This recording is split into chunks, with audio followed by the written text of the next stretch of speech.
Hello friends, welcome to Sha Samayal. இன்னைக்கு நம்ம ரொம்ப டேஸ்டியான ஹெல்த்தியான ஃப்ரூட்ல எப்படி ஐஸ்கிரீம் செய்யறது தாங்க பார்க்க போறோம். ரெண்டு பொருள் இருந்தா போதுங்க நம்ம ரொம்ப டேஸ்டியான ஐஸ்கிரீம் செஞ்சிரலாம். இந்த ஐஸ்கிரீம் குழந்தைங்களுக்கு ரொம்ப பிடிக்கும். கண்டிப்பா நீங்க வீட்ல செய்யுங்க. ரெசிபிக்குள்ள போறதுக்கு முன்னாடி ஷா சமையலுக்கு இன்னும் நீங்க சப்ஸ்கிரைப் செய்யலனா ரெட் கலர் சப்ஸ்கிரைப் பட்டனை பிரஸ் பண்ணிடுங்க. பக்கத்துல இருக்கிற பெல் ஐகானையும் பிரஸ் பண்ணிடுங்க. உடனுக்குடன் நீங்க அப்டேட்ஸ்லாம் உங்களுக்கு கிடைச்சிரும். இந்த ரெசிபி பிடிச்சிருந்துச்சுனா லைக் கொடுத்துருங்க. ஐஸ்கிரீம் செய்யறதுக்கு ஒரு மிக்சர் ஜார் எடுத்துக்கங்க.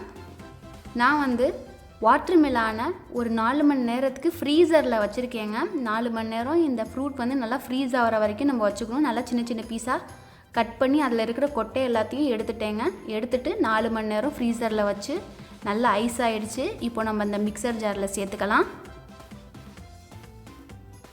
இப்போ நம்ம ஸ்வீட்டுக்காக நான் 2 டேபிள் ஸ்பூன் அளவு கண்டென்ஸ் மில்க் சேர்த்துருக்கேங்க. சப்போஸ் உங்கள் வீட்டில் கண்டென்ஸ் மில்க் இல்லைன்னா நீங்கள் வந்து ஹனி இல்லைனா நாட்டு சர்க்கரை கூட யூஸ் பண்ணிக்கலாம்.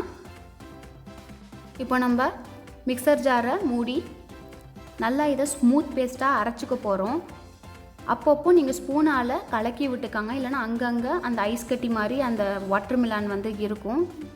நல்லா ஸ்மூத்தாக அரைச்சிட்டிங்கன்னா ஒரு பிளாஸ்டிக் கண்டெய்னரில் இதை போட்டு நல்லா ஈவனாக ஸ்ப்ரெட் பண்ணி விட்டுக்கோங்க.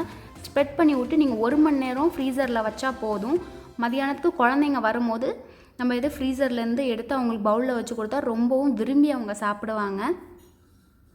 பாருங்க, நான் 1 ஹவர் வச்சுருந்தேன் ஃப்ரீசரில்.